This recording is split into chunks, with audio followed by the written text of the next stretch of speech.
Welcome, deep divers. Today we're taking a bit of a shortcut, really, to becoming truly well-informed.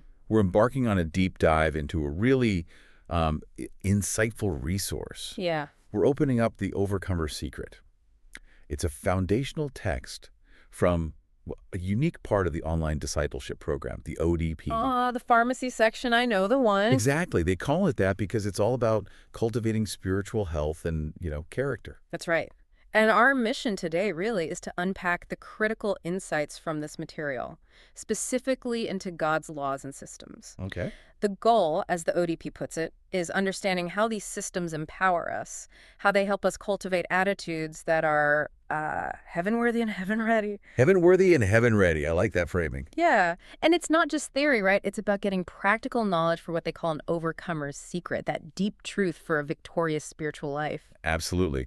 And just so everyone knows, our sources for this deep dive are specifically from week 2 of the ODP session on this, which covers chapters 1 through 4 of the book, The Overcomer's Secret, Understanding God's Laws and Systems. Right. We're going to explore some ideas that honestly might shift your perspective quite a bit on the spiritual journey. Definitely some perspective shifting stuff in there. Okay, let's unpack this first bit then. The ODP material kicks off with a pretty direct, almost startling instruction from Jesus. Matthew chapter 28.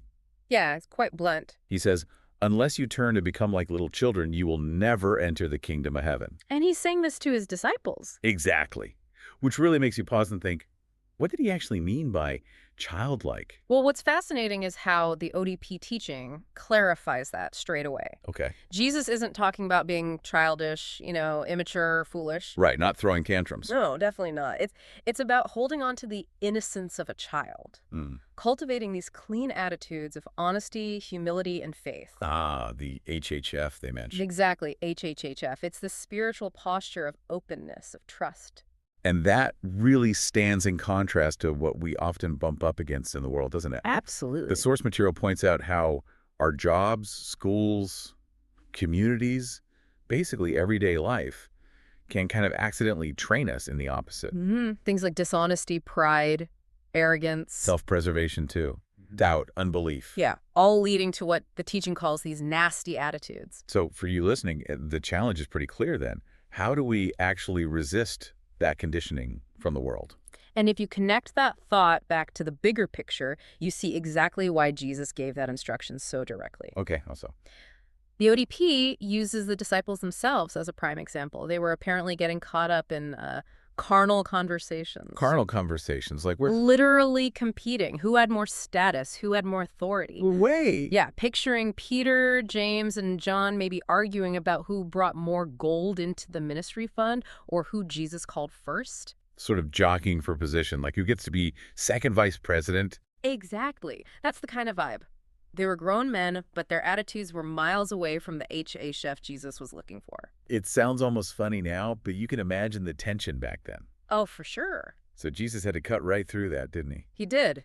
He taught them, if you want to be the first, you're going to be the last. If you want to be the greatest, you got to be the servant of all. He was trying to completely recalibrate their thinking, away from worldly ambition towards that heaven-ready humility. Precisely. And this is why that pharmacy section of the ODP exists. Okay. It's designed to help people actively maintain those heaven-ready attitudes. Right. Think of it like a spiritual prescription, a resource to build up that inner spiritual health, that character. Sort of inoculating us against those negative traits. Exactly. The ones the teaching warns could lead to spiritual danger, even going to hell, as it puts it. It's about being proactive, like taking medicine to stay well. That makes a lot of sense. Okay, so if we have that crucial understanding about childlike attitudes, how does the ODP then guide us to position for victory? Well, Chapter 1 introduces this really compelling idea. It reframes how we see humanity's role in spiritual treason. Okay. It basically posits that God does not see humanity as the original source of treason. Wow, okay. That definitely challenges a common view, doesn't it? It asks us to look beyond just blaming Adam and Eve immediately. It does. And what's fascinating is how the ODP traces this back to what it calls the ultimate conversation in Genesis 3. The garden conversation. Right. God asks Adam, "Where are you?" Adam hides, says he's naked, he's afraid. God pushes, "Did you eat the fruit I told you not to eat?" And then the blame game starts. Exactly. Adam points the finger at Eve, and even sort of implicitly at God, "The woman you gave me." Ouch. And then Eve, she blames the serpent. "The serpent deceived me." So if we follow that logic, Eve's first critical mistake wasn't necessarily just biting the fruit, but engaging the serpent in conversation in the first place, instead of just exercising her authority. That's precisely the insight that ODP draws out here. It's pivotal. Okay. Eve paused. She engaged. Instead of using her God-given authority to just dismiss it, trample it, Shut it down. shut it down. The teaching really emphasizes that believers have authority in the name of Yahushua, Jesus. To do what specifically? To drive out demons, trample on snakes and scorpions, cast out these demon spirits of fear, lies, intimidation. So it's active spiritual warfare. Yes, and it extends even to our thoughts, discerning and rejecting any thought that isn't true, honorable, just pure, lovely, of good report. Because those negative thoughts are seen as thieves, stealing our righteousness, peace, and joy. Exactly. It's about refusing to give a platform to anything that contradicts God's truth. Now, this next part is where the ODP really highlights God's perspective, you said. Yes, it explains that God, in his infinite wisdom, essentially performed a kind of, well, a root cause analysis. Okay, like in engineering or business. Sort of. He traced past Adam, past Eve, the material says, and he stopped at the serpent. Identifying the devil as the ultimate root of the problem. Correct. And this is presented as a profound demonstration of God's love and understanding. How so? Because it shows God recognizes that humanity isn't the author of sin, not the originator of willful disobedience, what the ODP consistently calls treason. God's looking for the instigator. That's a significant reframing. Indeed. And the source defines that kind of sin, the kind that leads to hell, specifically as treason. So it's not just a mistake. No, it's more than an accident. It's becoming actively anti-God. Withdrawing, running from his presence, feeling that crushing guilt and fear Adam felt. It's an active turning away. And the antidote to that fear, what does the ODP say? It connects perfect love with perfect obedience, defining that obedience as 100% compliance with God's known commands. Okay. This, it argues, is the only way to truly cast out fear. Unlike Adam, whose fear came directly from his noncompliance. And it also encourages quick repentance, quick forgiveness. Right, to purge the conscience and get rid of that fear, it's presented as a very clear pathway back to peace. Okay, so tracing back to the root problem, the serpent, Lucifer. The material gets into his origins, right? Using Ezekiel 28 and Isaiah 14. Yes. It paints a picture of Lucifer before the fall, a model of perfection, full of wisdom and perfect in beauty.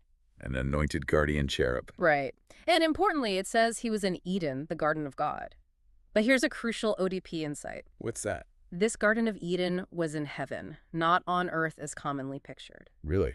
In heaven? How do they conclude that? It's based on the synergy between the scriptures. Ezekiel describes Lucifer in the Garden of Eden. Isaiah says Lucifer fell from heaven. Ah, so putting those together. Putting them together, the ODP concludes the Garden of Eden must be in heaven. Okay. And then wickedness was found in him. Pride. Wanting to be like God. Exactly. Iniquity, pride, that led to his disgrace, his expulsion down to earth. So if Lucifer was cast down to earth, where did Adam and Eve fit into this cosmic drama? The material explains they were created essentially as Lucifer's replacements. Replacements. In what way? They were given authority to govern the Garden of Eden, the one in heaven, and simultaneously to subdue the earth. Subdue the earth, which included dealing with the devil who was already here. Precisely. He was already present on earth after being cast down. And this role given to humanity, this authority, that's what sparked Lucifer's intense jealousy. Wow. Okay, and this leads to another really interesting concept they introduce, the glory coat. Yes. This is fascinating. Before the fall, Adam and Eve apparently had this glory coat, a garment of light. And it allowed them to do what? To travel. Well, the teaching describes it as faster than the speed of life. Faster than the speed of light. Essentially at the speed of thought. Whoa. Enabling them to move between the Garden of Eden and heaven and the earth they were meant to subdue. So wait, if they could travel like that, Yeah. then the temptation of Eve by Lucifer. It happened on earth during one of their trips down to subdue it. Not in the Garden of Eden itself. According to this teaching, no. Not in the heavenly garden. It happened during their work on earth. This completely changes the mental picture most of us have from Genesis, right? Absolutely. Traveling at the speed of thought. That says so much about what humanity was originally capable of. It really does. And this direct link between our actions on earth and the spiritual realm, it leads right into this idea of the ladder of accusation, doesn't it? Yes, exactly.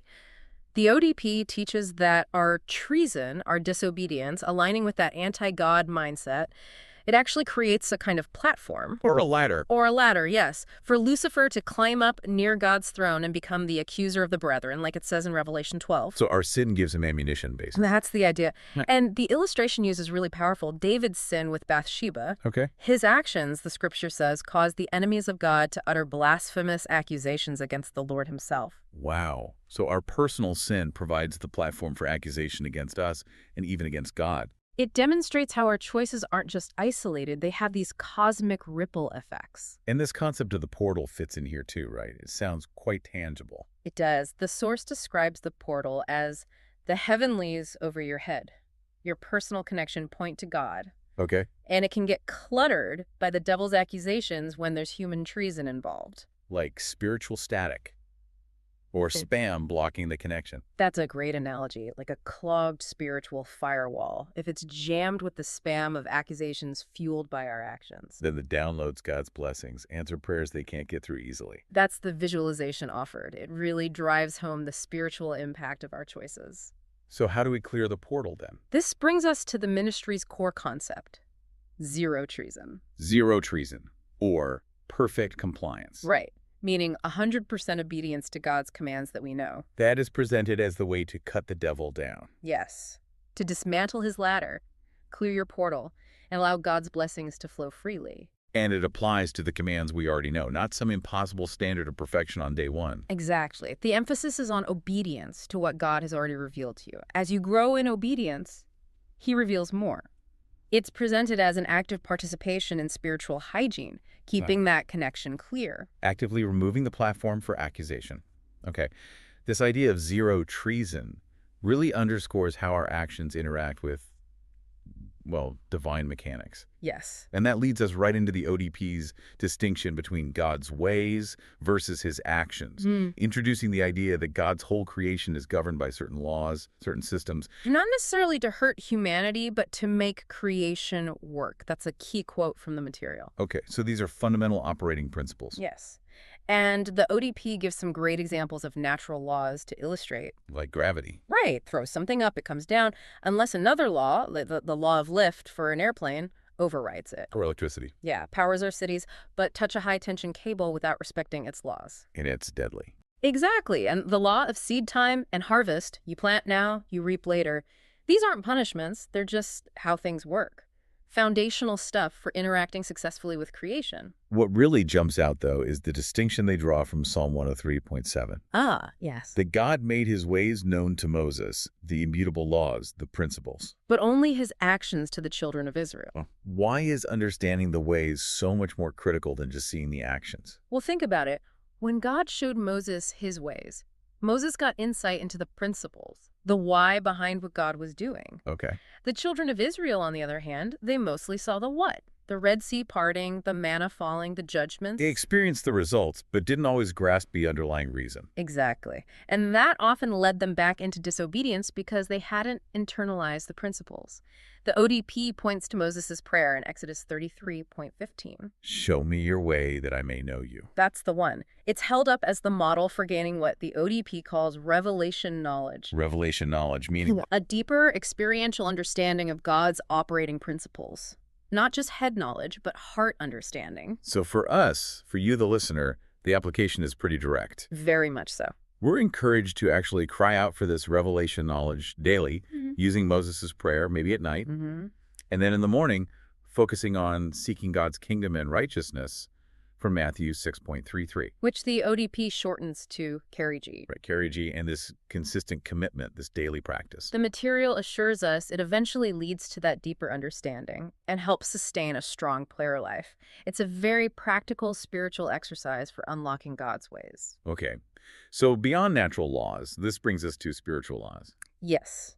The ODP explores things like the law of giving and receiving, Give and it shall be given back unto you. A familiar one. But it also tackles the really profound law of sin and death. And here's a thought that often makes people pause. Go on. The teaching clarifies that, in a sense, God is the author of sin and death, but as a law, as a system. Okay, unpack that.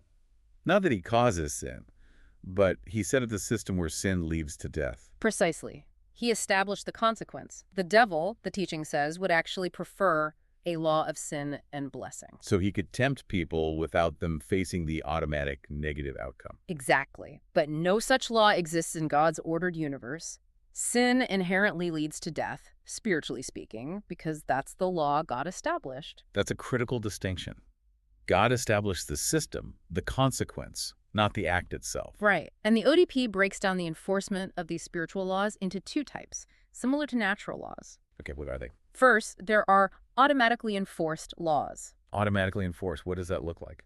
These are consequences that just happen immediately, naturally, without God needing to issue a specific decree in that moment. Like Adam and Eve feeling fear and guilt right away. Exactly. Their fear, their guilt, their lack of peace after sinning. It's like spiritual gravity if you step out of alignment with God's design. The negative consequences automatically kick in. Your spirit feels that separation, that disease. Precisely. No extra divine judgment needed for that immediate effect. It's inherent in the system. So it's part of the spiritual operating system, not an added punishment. Well put. Then second, there are the manually enforced laws. Manually enforced, how does that work? These are consequences that God did actively implement through direct intervention. Such as? Things like the cursing of the ground, the increased pain in childbirth, the banishment from the Garden of Eden. Ah, okay. Specific interventions. Yes. And these serve, according to the teaching, as both a deterrent and an encouragement towards obedience. It shows God's justice, but also his kindness in guiding humanity back to the right path. That makes sense. A mix of built-in consequences and specific divine actions, all upholding his order. Exactly. And then on the flip side, the positive side, the teaching introduces the law of the Spirit of life in Christ Jesus. The counterpart to the law of sin and death. Right. And guess what? This also has automatic and manual sections. Interesting. Okay, what's the automatic life part? This refers to simply staying out of treason, maintaining that zero treason stance, and actively fellowshipping with God. Just doing that automatically brings life. It automatically injects life, what the ODP calls Zoe water, into your spirit. Think of it as a continuous IV drip of God's vibrant, life-giving spiritual energy. Wow. A direct result of being in right relationship and connection with him. Yes. Just by maintaining that zero treason and staying connected, you're automatically receiving spiritual life force. Okay, so if that's the automatic part, what's the manual life aspect? And this really intriguing idea of generating incense. Ah, yes, the manual life. This involves actively engaging in specific spiritual practices. Practices the ODP describes as generating incense. Not literal incense, I assume. No, it's a metaphor. It represents actively cultivating spiritual principles, intentionally transforming your inner being. How is it explained? The teaching talks about spiritual principles converting water to spiritual gas and water to spices in your heart.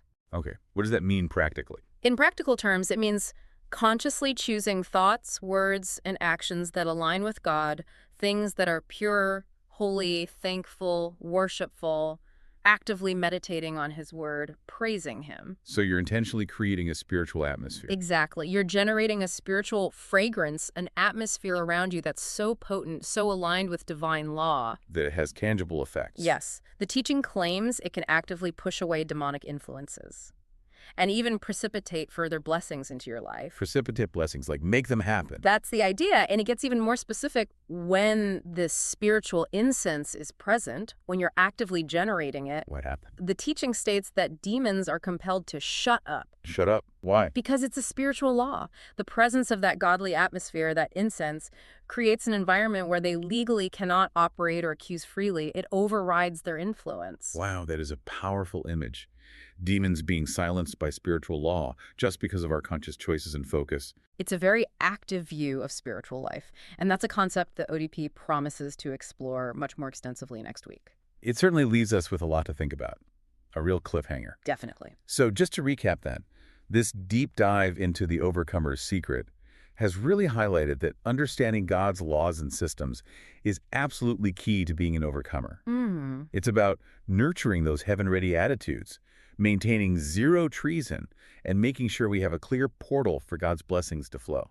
Exactly. And we've seen that these laws, both the natural ones and the spiritual ones, they operate with this dual enforcement.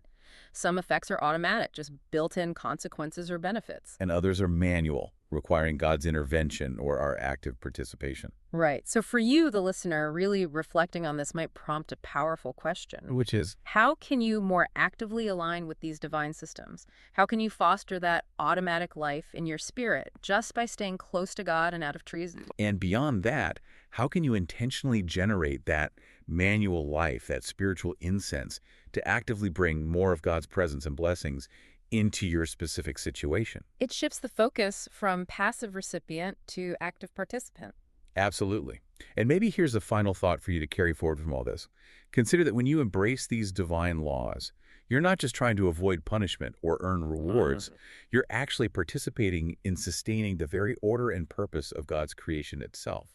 You're stepping into your original role As someone truly positioned for victory. and becoming, in a way, a co-creator with God, the spiritual atmosphere around you.